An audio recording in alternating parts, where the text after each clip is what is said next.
Hello, everyone, and welcome back to another episode of 1990's Represent.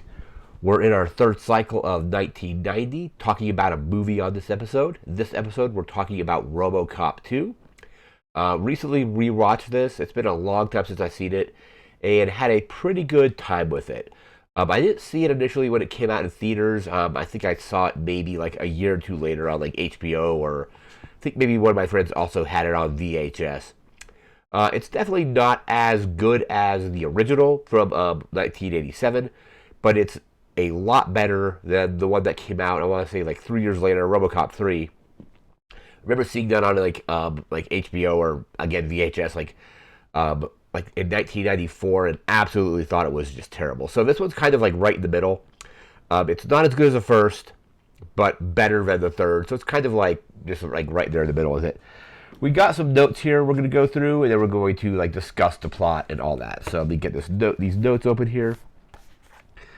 So Robocop 2, first released June 22nd, 1990. I remember like really remembering for some reason very vividly seeing the trailer for this when I was like, I think I was visiting my grandparents, and they took us to see the Dick Tracy movie, the Warren Beatty Madonna Dick Tracy movie, and the trailer, I think Dick Tracy came out like a week before this. So we saw the trailer for Robocop 2. It was just weird because it's basically a very like a hard R-rated movie like Robocop 2 is. There's a trailer for it before a PG, essentially family-friendly, essentially like a kids movie. Kind of weird, but I definitely noticed lately though, the trailers at least now are more kind of tailored to the audience of the movie that you're currently watching. So recently I saw like Inside Out 2 a little bit ago, and all the trailers of that are like other cartoons or other like cartoon films or like family friendly films. You go to an R-rated movie, you're gonna get like probably some PG-13 trailers, some trailers for like R-rated movies, stuff like that. Like you're not going to go to say like let's just use Inside Out again. You're not gonna go into Inside Out and see like a trailer for like a Quentin Tarantino film. But it was just kind of like a weird time back then where like you would have trailers that were completely the movie that you're there for, like a kids movie. The trailer that you're watching, like you have the trailer for an R-rated movie that is probably not appropriate for the audience there. It's just a very kind of weird thing. Frank Miller wrote like the script or some of the screenplay and the story for that. Famous for like Batman Year One, Sin City, the comics, and I think like he partly directed or he did some like co-directing on I think like some of the film parts. But his writing is pretty good in this. The satire in Robocop 2, it doesn't hit quite as hard or quite as well as the satire in the first, but it's still like pretty good. There was like one part where there's that car alarm system, and this is Robocop 2. Guy gets into the car, these metal bands like wrap around him, electrocute him, and the guy falls out of the car. The guy who owns it opens the door, dude falls out. He drives it. He's like, it won't even run up your battery. So like, there is still satire in that. This was actually the last film directed by Irvin Kershner, most probably famous for directing The Empire Strikes Back. I think he passed away in 2010. So I don't know exactly like why he left filmmaking after this. Like I don't think this film did super well financially. We'll get to that a little bit later. It's kind of mixed critically. I still have a good time with it. But it was the final film that he directed. It was also the last time. We actually just bring up this page here really quick.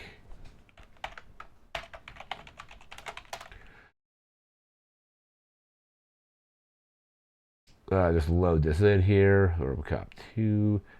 Cool. Just want to make sure I got that correct. This is also the last film that Peter Weller played Robocop in. He played him in Robocop, and then Robocop 2, they changed him out for Robocop 3. I think he's come back to do the voicing of Robocop in like, I think it said Mortal Kombat 11 and the Robocop, I think it's Rogue City, the newer first-person shooter. Haven't played it. I don't know if my computer can handle it. I'm probably going to maybe try it and just see if it actually works. But yeah, he left the series after this for a while. Got replaced in Robocop 3 by, I forget who played him in Robocop 3. But let's see here. The budget had a between 25 and $30 million budget. Ended up grossing 45.7 million, so didn't do super well at the box office. Probably if we're still back then using the 2.5x multiplier, where a movie has to make 2.5 times its budget to be considered successful. Because I guess that 2.5x multiplier kind of factors in like outside costs that might not be in the actual budget, like advertising and all that. So I don't think it necessarily made that. The original one I think had a lower budget possibly, and it ended up making more money. One thing I will say about the villain in this movie, the main villain in this movie, is pretty underwhelming overall. If you compare him to the villain, Terrence Boddicker in Robocop 1, Kurtwood Smith does an amazing job in that movie. Um, I forget the actor's name who played him. The villain's name is Kane, but he's kind of just underwhelming as the villain in Robocop 2. The writing on this started in 1987. Basically, Orion wanted a very quick turnaround. Apparently, Robocop 2, the original first draft of the script, was set some 25 years after the first. There was a bunch of elements that were in that script that ended up making their way into Robocop 2, such as I think the OCP tried to buy out the city or attempting to take it over. And a weird nuke is a drug in Robocop 2, but there was a drug in the original script called Sludge, I think. They changed the name, but it was kind of that element is still there. There was a writer's strike in 1988 that caused apparently the two writers, the writers initially were. Let me actually just bring up the names so I can pronounce them correctly. Hope I don't mispronounce them. Let me just pull down to the writing here. It's Edward Newmier, and Michael Miner were the original writers, and they're the ones that wrote that script that was set 25 years in the future from Robocop 1. They got fired for breach of contract or something. But after, in 1988, there was this writer strike. So Orion basically, once that strike was over, had to start. They basically signed off saying they would consider other scripts, and that's kind of where Frank Miller came in. So I think Edward Newman actually suggested, as they were hiring comic book writers initially. I think he got fired. And he's like, hey, check these guys out. These guys could be good for this project. One of them was Frank Miller. The other person that they approached or that he suggested was Alan Moore from Watchmen and 300 and all that, or not 300. Watchmen, From Hell, V for Vendetta. 300 is a Frank Miller thing. But he suggested them. Frank Miller took the job. Alan Moore actually passed on it, which isn't very surprising, kind of based on his relationship with Hollywood and things like that. And basically, he's kind of very reclusive. Peter Weller was initially, Orion was considering not bringing him back either for the Robocop 2. It was something I think their logic was the audience isn't really going to care who's under the helmet necessarily. Peter Weller was also kind of skeptical about coming back initially too. Ended up coming back for the film. Let's see here. There was a very weird. I'll leave a link in the description to check this other video out. As a tie-in promotion to this movie, they were doing some advertising with WCW, and there was a match where I don't know if it was a Dungeon of Doom or whoever it was, but Sting was fighting some group of heels, I guess, and actually RoboCop comes to the ring to save them. It's super bizarre, but I'll leave a link to check so y'all can check that video out. I think it's probably still up on YouTube. I'll have to check. But now we're going to get into the plot of the film. And one thing I will say about Peter Weller's performance in this movie, I think it was probably more challenging this time because there was a bunch of stuff we'll get to this a little bit further in the plot where he, some people from OCP have basically reprogrammed him, and they've put in these things where it's basically he's don't litter, he's doing all this, you could definitely see he is acting very weirdly, and I think that was a really good part of like Peter Weller's performance in this film. Okay, so there we go with that. We're now going to jump into the plot of the film, and the plot of the film basically is there is a new drug on the street called Nuke. I think they were using like actual like what is it called like cassette tape cases as the packs, and they put these little vials in there. You basically take it and inject it, like that. But Nuke is kind of taking over the city. There is also a subplot with OCP, who basically bailed Detroit out and is now basically Detroit has to pay OCP back, and basically they're late on their payments. So OCP is basically essentially trying to, or it's in the process of taking over Detroit and basically like making like they're like Detroit is ours now because you didn't pay your loan back, kind of thing. In the third film, it actually is. I think that plot line actually um, continues, and I think they've actually taken the city over at that point. But anyhow, basically there is a raid on a nuke lab, and what happens is we just mute that to make sure that's there. We go. But there's like a raid on like a nuke lab. Lewis and Robocop go in and bust it. But one of the great performances, the character's name is Hobb. He played a character on Star Trek: The Next Generation as like a kid who I think has lost his parents and Worf had like taken him under. He's kind of like Cade's like second or third in command, basically. But there's just basically this outbreak of people being addicted to nuke. Cade is the kind of leader of what's called the nuke cult, and he's the one that's designing it. It's like him, his girlfriend, and Hobb, basically, are like the three main kind of villains that we follow. The mayor is upset because basically he's just like yelling at the like CEO or whatever it is, or called the old man from OCP. Basically, like kind of like I think Dick Jones is the villain from the first one, but I think this person is even higher up ranking than Dick Jones.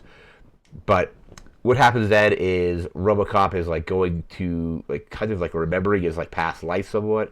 So he's kind of like stalking his widow at some point, and the police are like, "What are you doing?" She's like threatening to like sue us. I don't think at that point so like RoboCop is kind of like eventually is like backs off from doing that. And then there's plans to basically make a new RoboCop that is basically like an improvement over this RoboCop. And that's where the subplot with altering his programming comes in. So they alter his programming to make him less effective, so they get the go-ahead to do what's called RoboCop 2. They actually say that line in the movie. The guy's like, this is RoboCop 2 we're working with. But there is a corrupt cop named Duffy. Duffy basically sells the police out. In exchange for money and nuke, he basically tells Hobb, well, he's like, hey, there's going to be 3 police cars here, here, and here. There's going to be 1 driver per car, so like they get around that. There's a big fight in like an arcade, like a huge arcade. RoboCop gets Duffy to kind of confess where Cade is based. RoboCop rolls up there and gets kind of ambushed. So what happens is he gets rolled on by a bunch of people. They they basically strip him. They basically like they cut him up and they drop all of his parts off at like the police headquarters as like a warning. And it's like his like torso, his arm, his leg, they're all separated. RoboCop is definitely like messed up from that. This is kind of when they decide they're going to do the reprogramming thing, and there's like a scientist or person working on designing RoboCop, a new RoboCop, and she basically like changes RoboCop's programming to have him act all weird. But there's another fight with Cade, so like they're like getting away from some kind of like a bust, and RoboCop there's like a car chase, and Cade is injured in this car crash. He's in the hospital, and at this point, there's kind of like a power struggle between Cade's girlfriend and Hobb. Hobb is like the little kid. This kid it's such a weird juxtaposition because this kid is probably like 12, maybe 13, maybe like 12, 13, maybe, and he is like shooting people, like doing a bunch of stuff, like.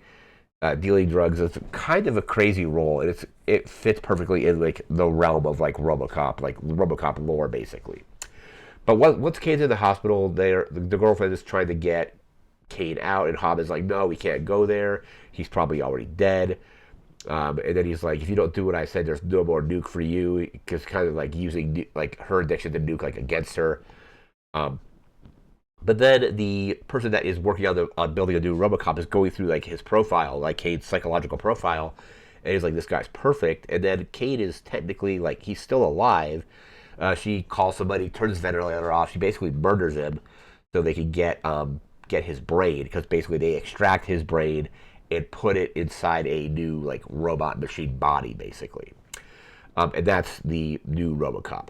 Hobb offers to kind of bail out Detroit from the OCP kind of like loan by basically saying like, hey, like we will give you the money to pay back OCP so the whole city doesn't go bankrupt in exchange for you like not necessarily decriminalizing nuke, but basically like not going after people for it necessarily.